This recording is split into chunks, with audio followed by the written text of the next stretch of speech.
Hey folks, Pat here from DNS, and this Madison area fishing report is current as of Friday, September 26th. Well, happy Friday, everybody. We made it through another week, and we do have a bunch of stuff to talk about. We've been pretty busy here at the shop, so hopefully we can squeeze this in. Did anybody know that the Tenny Park locks are closed? I was not aware. I had a customer in this morning who had a question about it. I thought I'd look it up, and turns out they're closed for the rest of the year due to unscheduled maintenance. It says here on the website, so just a heads up there. Southern Wisconsin Trout Unlimited, great group of folks, is having another workday. This time they're going to be out at Big Spring Branch out in Iowa County. If you're not familiar, Big Spring is way out near Highland. So it's outside of Southern Wisconsin Trout Unlimited's kind of territory, and this is the territory of the Henry and Laura Knorr chapter of Trout Unlimited. But we're doing a joint workday with them, and been doing a few of these. I think this may be the fourth one out there. They're working on a big project out here on Big Spring Creek. They're going to be meeting right here at the bridge where Big Spring Road crosses Big Spring Creek, easy to remember there, at 9 o'clock. And they're just clearing a bunch of woody invasives out of here, and they've already put in a lot of work. And I think this is the last scheduled workday for as a joint thing for this spot. But if you're not familiar with Big Spring Creek, this is a great excuse to get out there and check out a cool stream, work with some cool people. Maybe afterwards, you explore the area. You're right in the middle of some awesome trout fishing out in that area. The other sad thing about this workday is that it's in honor of Carol Murphy, who was the former president of the Knorr chapter out there. She died very unexpectedly on August 14th. Carol was just a wonderful person, always had a smile, always super friendly, hardworking at the work days, always brought some great snacks and stuff for folks too. So this work day is going to be in honor of Carol. She's going to be greatly missed in the trout fishing community.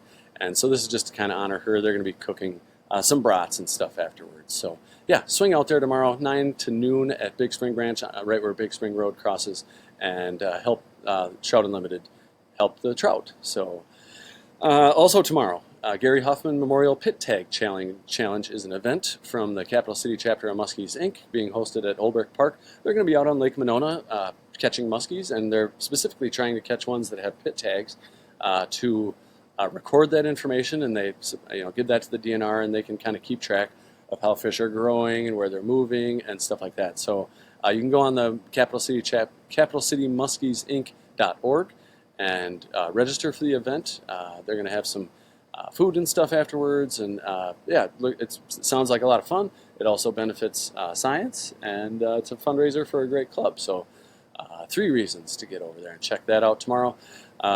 The Nelson Institute for Environmental Studies, just wanted to remind folks about this, is screening the movie Mother, Sisterhoods in the Wild. It's about some BIPOC women who are up in Alaska doing a bunch of environmental stuff and connecting with nature and talking about their histories. And it's supposed to be a really good movie. So they're screening that Sunday, September 28th at the Lucier Family Heritage Center out there at Lake Farm Park. That's from 4 to 7 on Sunday. And then Saturday they're doing another one downtown here in town at Union South.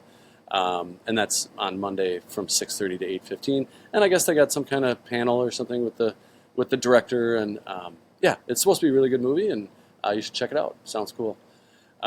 Sturgeon season ends on September 30th, so this would be the last weekend to get out there and do it. Swing in the shop here, grab yourself a gob of worms, go to the river, and see if you can hook into a big one. I've been seeing a lot of nice fish coming off the river lately. So there is that to consider. And the other thing was I got a email from Joanne at City Parks who wanted me to mention that the Olbrich Park boat launch is going to be partially closed on Wednesday the 10th while they restripe the parking lot. You'll still have access to the launch, but it might be a little bit of a runaround there on Wednesday, so just a heads up with that. I think that's it for news, I guess you call it.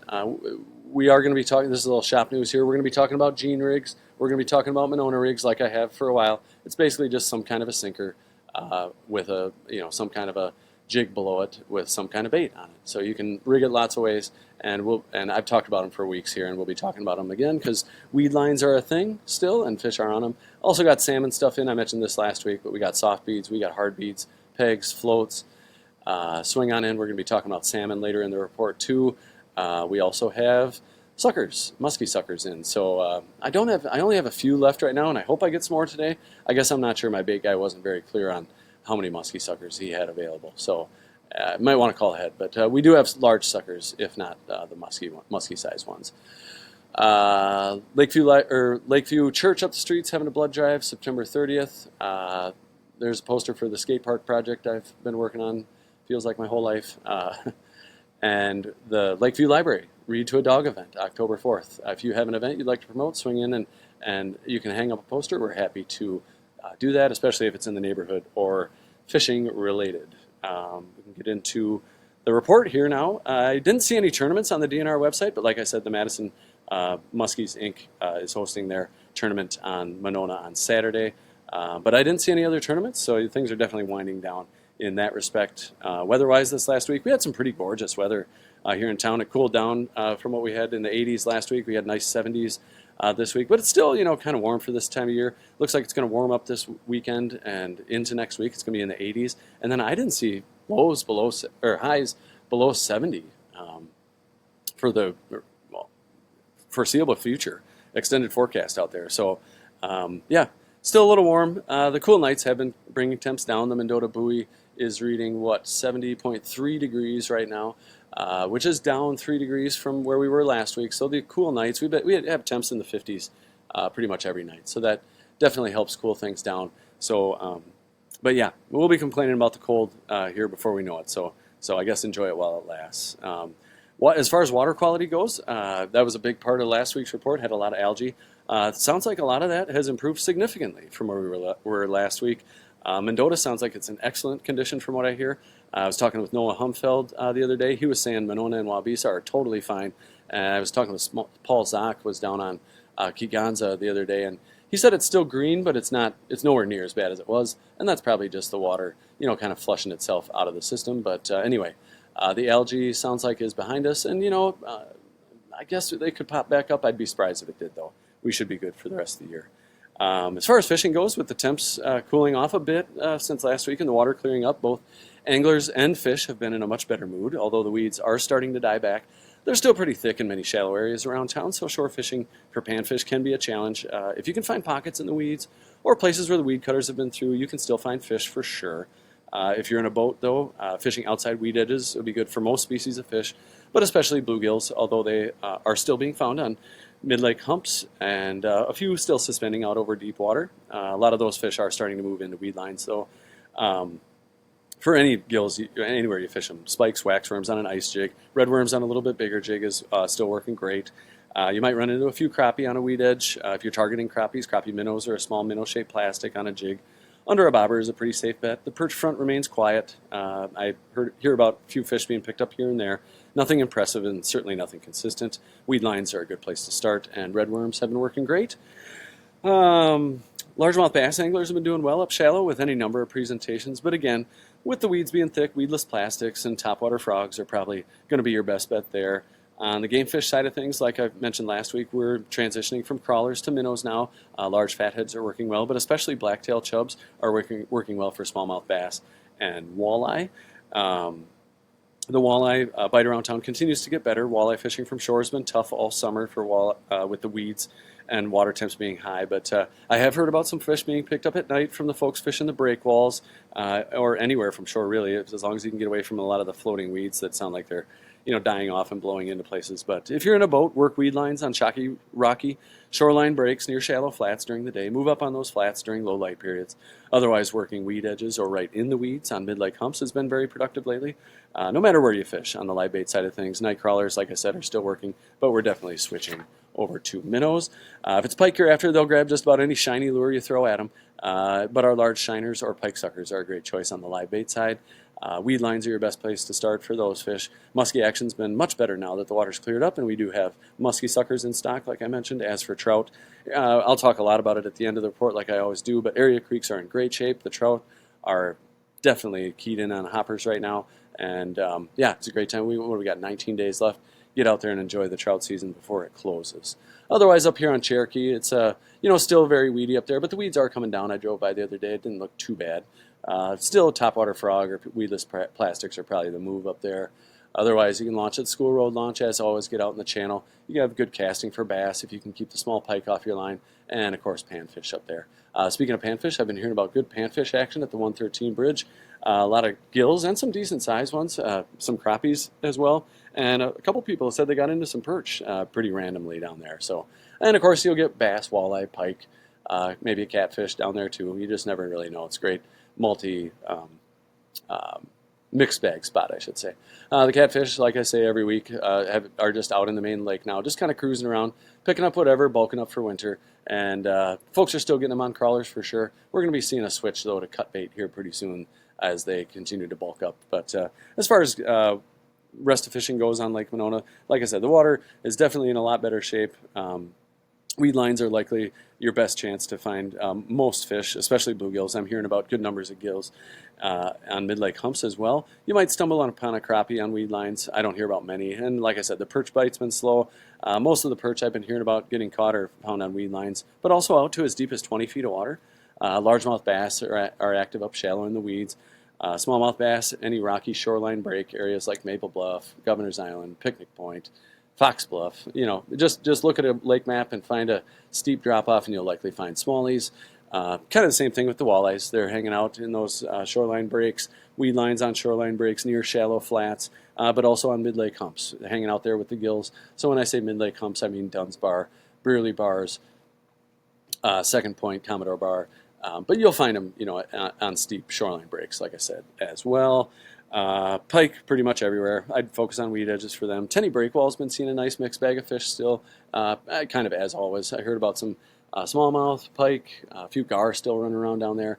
Fishing below the Tenny Locks has been a little slower lately. There are definitely some gills in there. It really just depends on the day. It's always worth a look, and the regular crew of guys that fish down there give me reports. So it's been spotty, but some days good.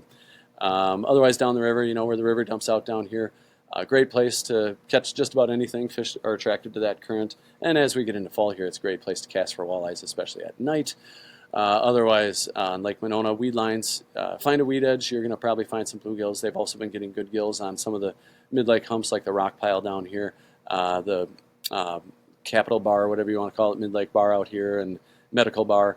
Anywhere where it comes up and you find a weed line out on some of those bars, you'll probably find good numbers of gills. They are getting gills during the day in front of the Monona Terrace wall over here, picking up some crappies in the evening, and even some walleyes after dark over there. I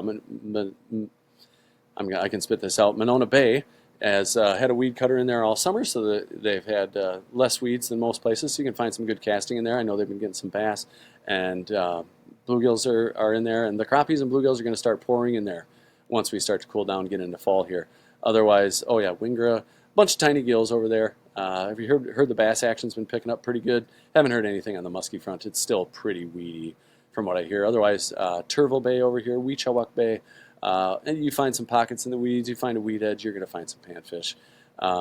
Muskie action on Lake Monona, I guess I haven't really heard any specific reports, but seen some stuff online, and folks are definitely getting muskie, and that action is only going to improve as things cool down.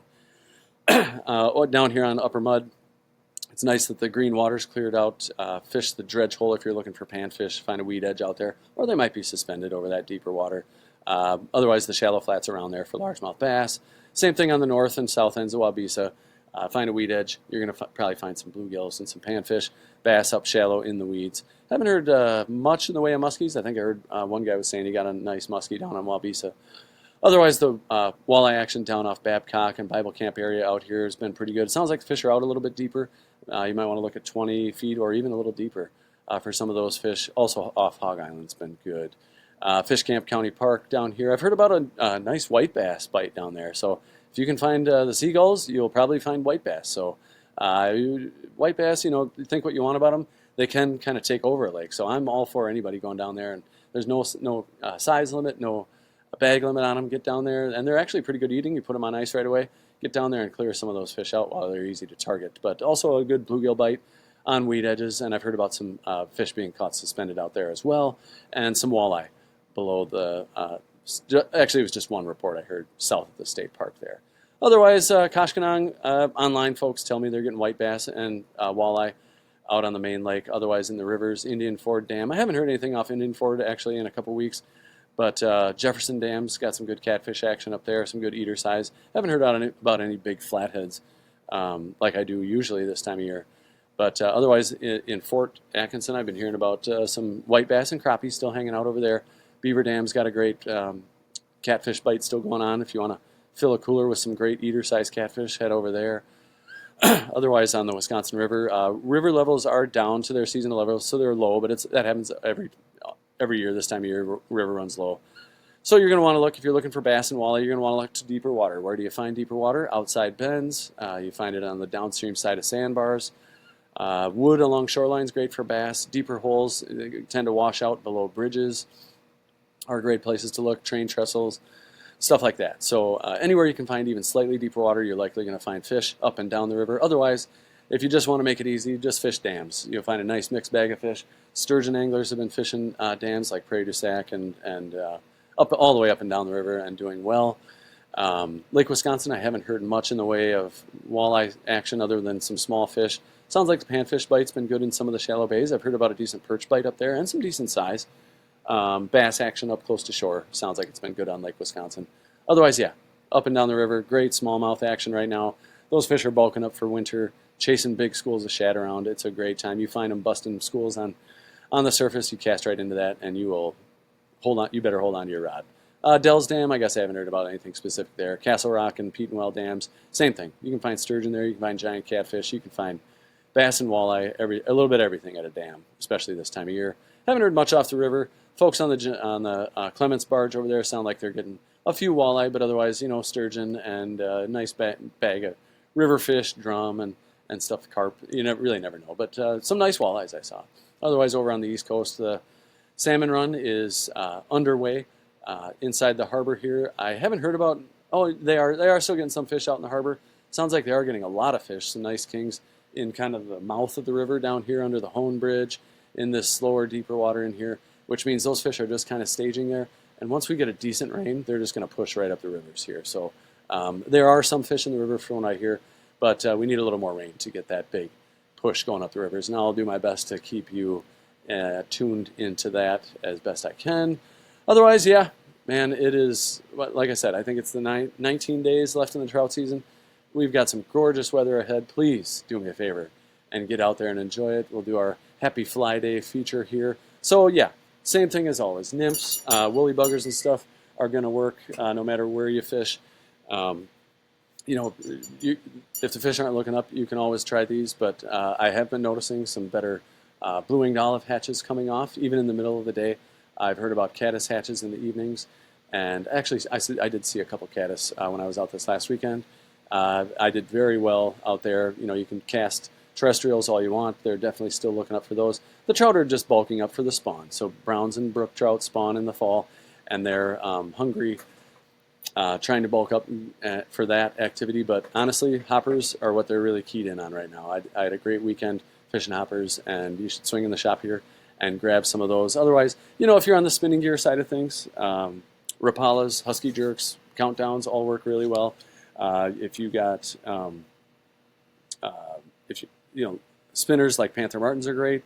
Hard to beat a crappie-sized tube jig, but really redworms drifted through runs and tailouts are great options. So on the live bait side of things, you got that, and then hoppers are what you'd want on the fly side of things, for my money anyway. We also do have big toothy stuff here too. If you're heading to the rivers for those smallmouth, swing on in. We got some great custom flies by Aztec Flies. Ben Lipchansky flies ties some awesome river flies. And then we got big toothy stuff here if you're looking for muskie or pike. But I guess that pretty much does it for the report. I do want to thank you for tuning in. Feel free to post your comments and catches below. And feel free to call the shop at 608-241-4225 if you want us to expand on anything. Otherwise, yeah, like I said, get out there, enjoy the last beautiful weather we're going to have here, and do some fishing. And good luck, and we will talk to you next week. Thanks so much.